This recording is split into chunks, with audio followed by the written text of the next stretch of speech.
So, ladies and gentlemen, welcome back to another module of Agency Incubator. In today's video, we're going to be talking about laying the foundations, and I'm going to be giving you quite a few plug and play sheets specifically in this module to get you set up with your website, your Facebook, create a Facebook page, optimize your social profiles, etc., etc.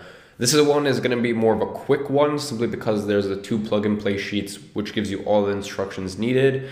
So let's get straight into it.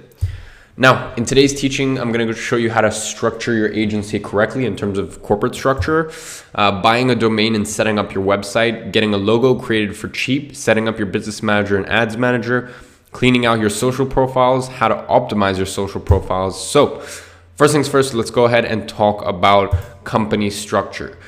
You might be wondering, and a lot of people usually do wonder, do I need a company to start my agency? So let's quickly talk about company structure. Now, here is my story. I started operating through my company from April 2018 once the personal tax season was over. Before that, I operated entirely as a sole trader. When I was building my agency, I was just in, I think the last bit of that cut off. But as I said, from April 2018 is when I started using my limited company, and when I started operating. Before that, I created it, but it just sat dormant. I never really did anything because I wanted to wait, at least in the UK here, April 5th every year is when your personal tax season rolls over into the next year. So yeah, that's how I did it for the longest time. I was just a sole trader, and that was because here in the UK, at least, you can create a company before the age of 18, but it's really annoying. You can create a company before the age of 18, but you can't have a business card, which is very, very odd. So I was just like, you know what, I'm just gonna wait until I'm 18, and I turned 8. My birthday's in January, so I was like, all right, look, I just have to wait, February and March, and then, the personal tax season rolls over. I'm just going to wait, finish out this last year running as a sole proprietor, as a sole trader, and then I'm going to move over into a limited structure. So in the UK, this is my best advice. Now, just remember, this is not legal advice. Talk to an accountant, do your own research, etc., etc. But I personally recommend you stay as a sole trader until you're making £8,000 per month or so, because that way you won't have to pay for an accountant to manage your books. And doing your accounting as a limited company is way harder and more of a pain than a sole trader. So the way it works here in the UK is your company and you are not the same thing, right? You see, because I know in America there's a LLC, right? I think that's limited liability company, something like that. But the thing is, the LLC's money, from my understanding, the LLC's money passes through to you. So there's no real way to it doesn't hold in the LLC and then you can pay yourself dividends, kind of like you would with a C Corp or an S Corp. That's just basically your money. Whereas in the UK, it goes to your limited company. It's, that money in there technically is not your money. And then from there, you pay yourself in dividends, and then obviously you can pay yourself salary, etc., etc. Now, to pay an accountant here in the UK, I've found most of them are usually around, minimum £150 a month. Some are £250 a month. Some are £400 a month plus VAT. So, really you're going to be paying between £200 to £400 a month just for an accountant. Whereas to pay an accountant to do your entire year's books as a sole trader is going to cost you, I think it costs roughly around £1,000.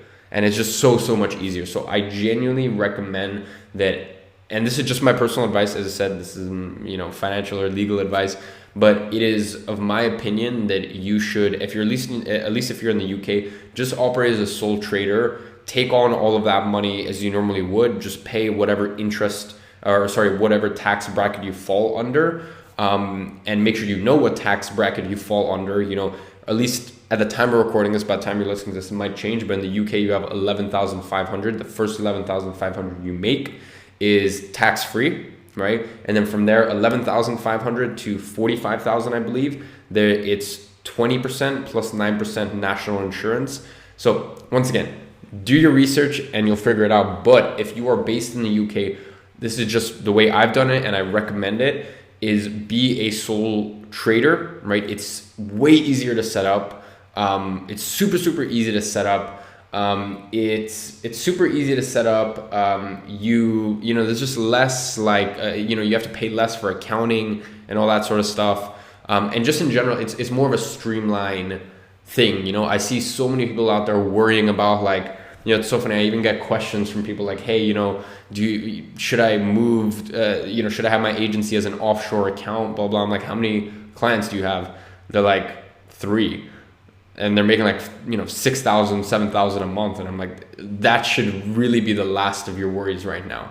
Okay. Until you're making $500,000 or $1 million or a couple million a year, honestly, restructuring and stuff like that, it really shouldn't be a concern to you. So at least here in the UK, I recommend up until you're making 8 to 10-ish K a month, just be a sole trader. It's the easiest way. It's the most efficient, not efficient. I mean, honestly, being a limited company as sole trader, you know, after limited company, after you're paying corporate tax and dividend tax, you end up with pretty much roughly the same anyways. You know, there's not too much of a discrepancy. So, you know, they're very similar in a lot of ways in terms of your net income. So that's just for the UK. Let's move on to the US. Now for the US, once again, this is not legal advice and I don't know the US tax laws, you know, nearly as well as you do the UK, but I recommend you create an LLC from day one because it protects you from liability, but the structure isn't too different than as a sole trader. So as I said, from my understanding, as a LLC, the money, whatever money the LLC makes is your money and you get taxed on it anyways. And from what I understand in LLC, it's, you know, it's not as, you know, an LLC, basically, it's almost like you're operating as a sole trader. You just have a less liability. And the thing is, here, at least in the UK, you're very unlikely to get sued. Whereas, you know, I hear a lot of horror stories in the US with people suing other people just literally for no reason. So from what I understand, honestly, it seems like in the US, it's worth it. Just create an LLC. They're quick to do, and the structure is not that much different from if you were just claiming it as personal income.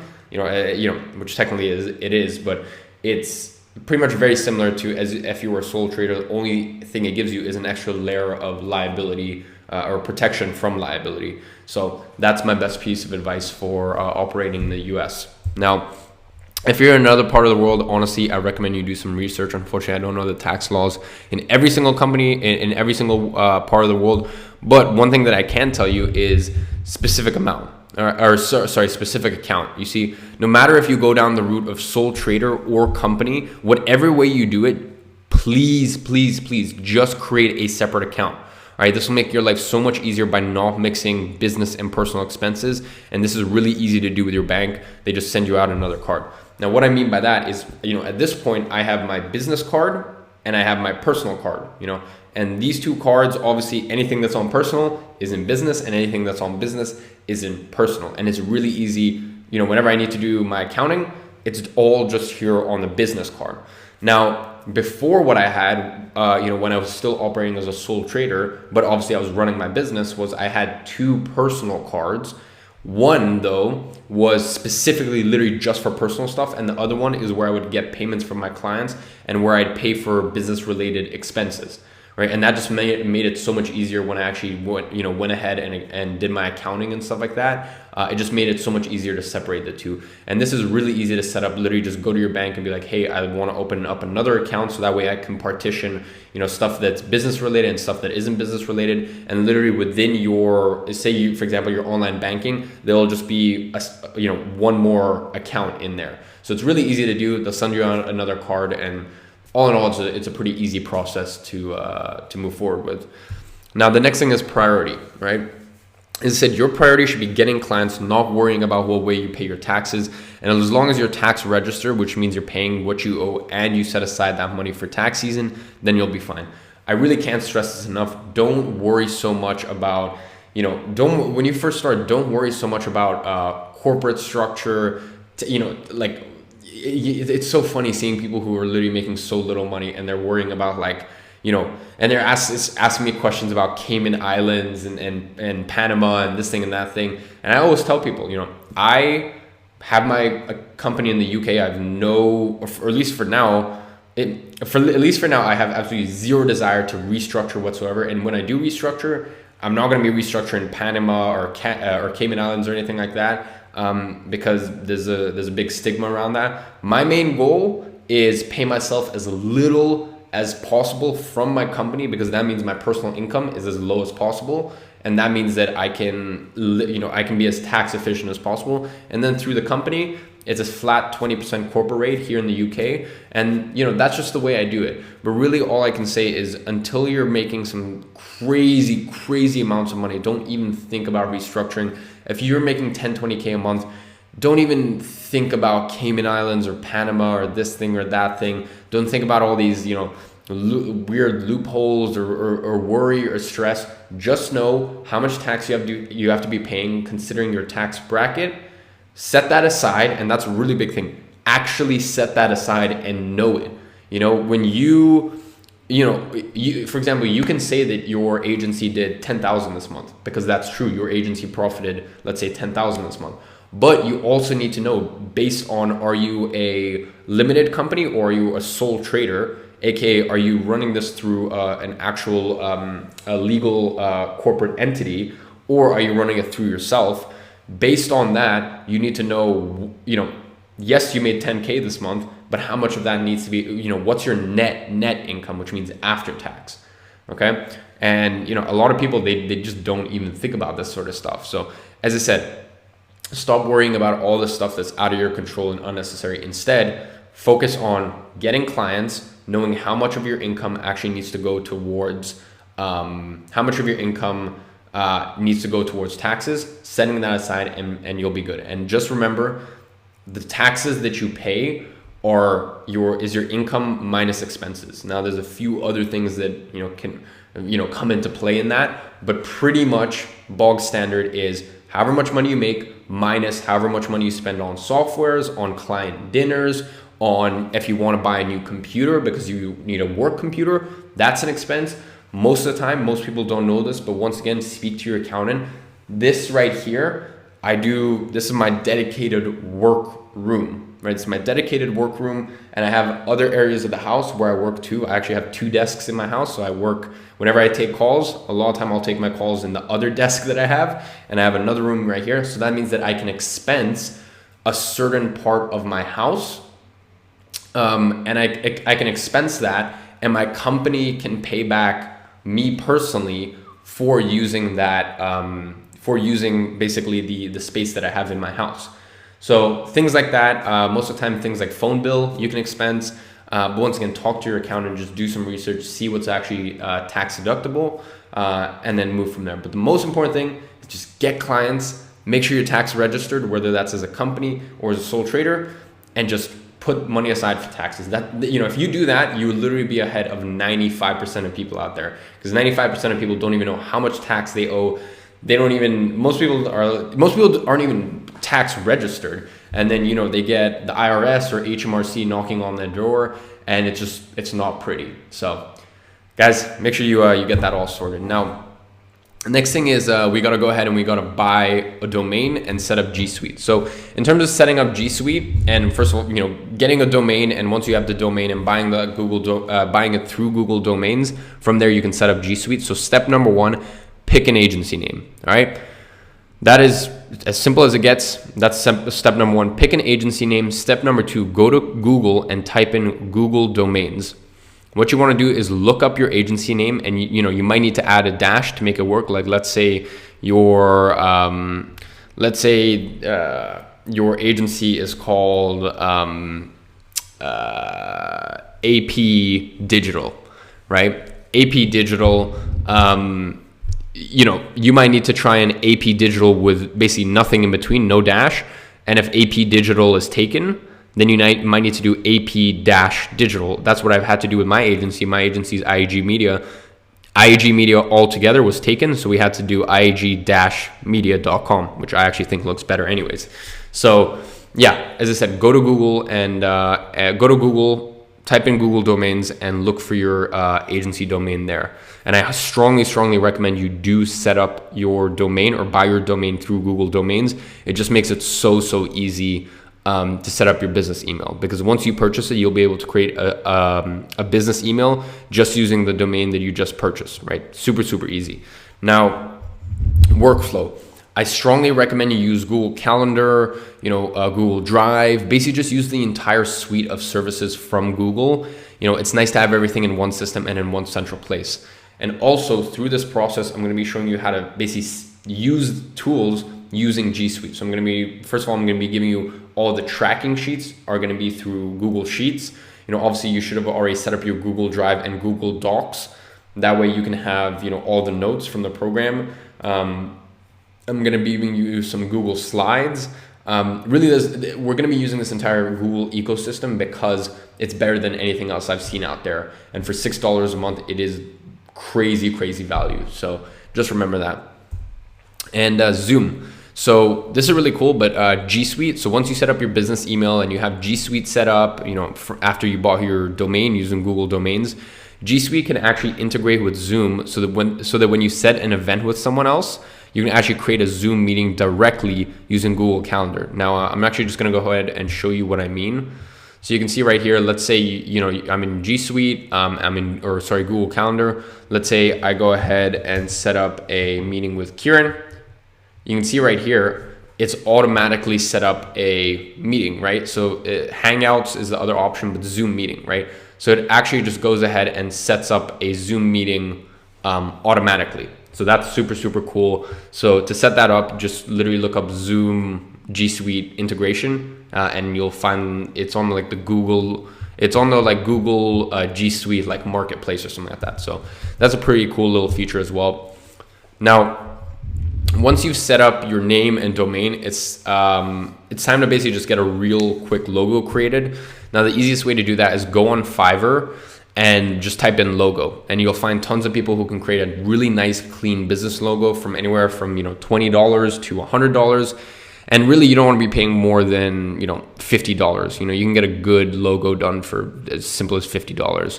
Now, what you want to get from this Fiverr person is you want to get a logo in PNG format with white and black variations and in 5 different sizes.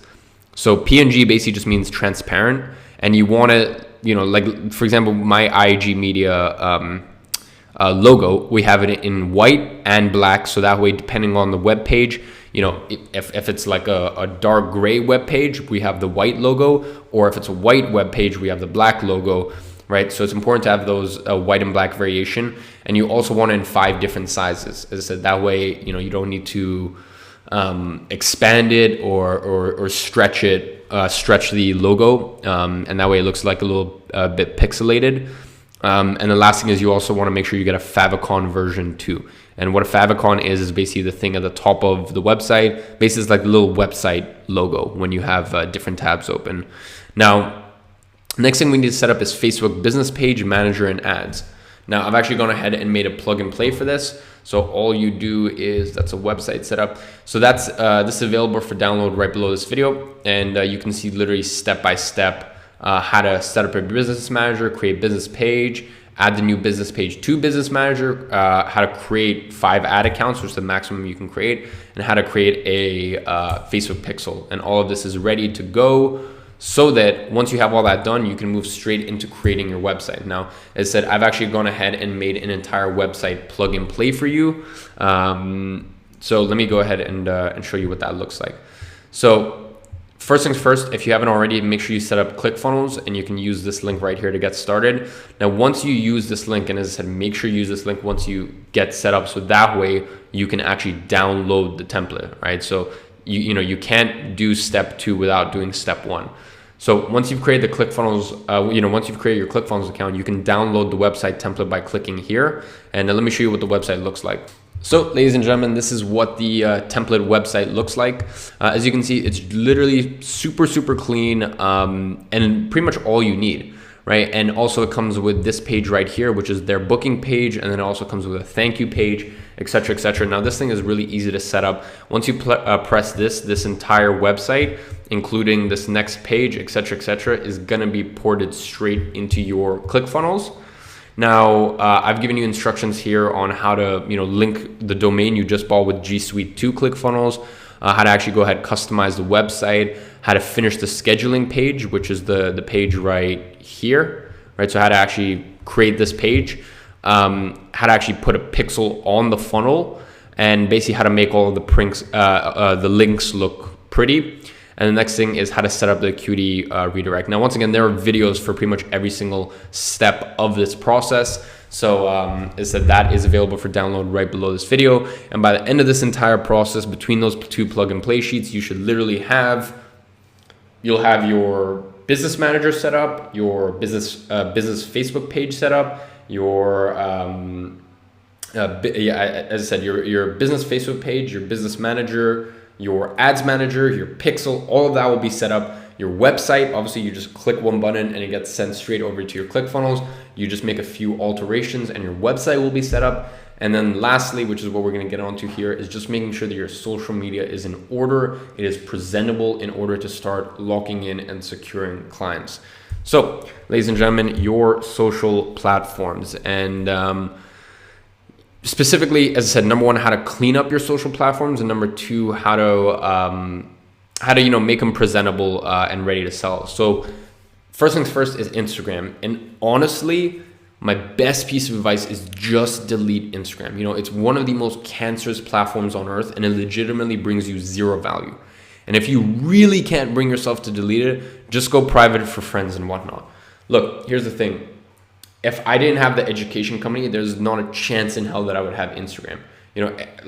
I do have Instagram, but once again, that is literally just for grow your agency. If I didn't have it and I was just running the agency, there's not a chance in hell that I would have Instagram. And that honestly is the most incredible thing ever. I actually went on a 6-week Instagram sabbatical. I deleted Instagram off my phone for 6 weeks and my team just handled it. And I literally, those 6 weeks were the most peaceful, meditative, and focused. That's the most important thing. I've never been more wired and more focused and more dialed in than those 6 weeks. So trust me, if you are an agency owner, having Instagram brings zero value to you. It's really not going to bring you any clients. Okay, so just delete Instagram or go private. Trust me, if you're serious about scaling to 6 figures and beyond, and you're not just coming into this program just for fun and games, delete Instagram, and please just take my advice and my word on this. Now, the next one is Facebook. So what you're gonna need to do is, the truth is you're gonna need a good Facebook profile that looks presentable, as you'll be reaching out to clients on Facebook, right? So if you're reaching out to clients on Facebook, then quite clearly you're gonna need a good Facebook profile. And to be honest, if you are using Instagram for outreach, which it's nowhere near as effective as Facebook, then fine, have a Instagram profile. But I guarantee 99% of you, Instagram really won't be a great way for you to get leads. So just use Facebook, okay?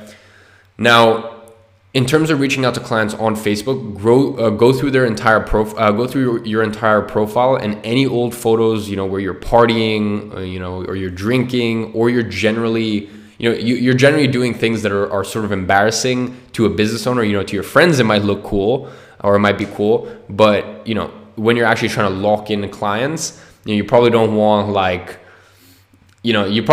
you with like 6 girls. You in a bikini, or you like shirtless with, a middle finger up, et cetera, et cetera. My point is, stuff that is cool when you're in school or college, or even as just cool, with your buddies, that sort of stuff probably doesn't fly too well with business owners, right? So you want to just go ahead and make those private. That way, if you ever want to drop your business, drop your agency, and go back to being a degenerate, then you can go ahead and do that. And I know, because I've been told that, a couple years ago when my Instagram was a little bit more gaudy, it was a little bit more flashy and in your face. And once again, that's because I still had, the education business back then. So, people liked the sort of lifestyle I was living and stuff like that. It was nothing, I definitely wasn't a Dan Bilzerian, but it was definitely a little bit more gaudy. I literally had like clients of mine tell me like, dude, I'd love to refer you to more business, but we work with some, these clients that I'm going to refer you to are very like corporate-y businesses, et cetera, et cetera. And they're going to look at your Instagram and kind of have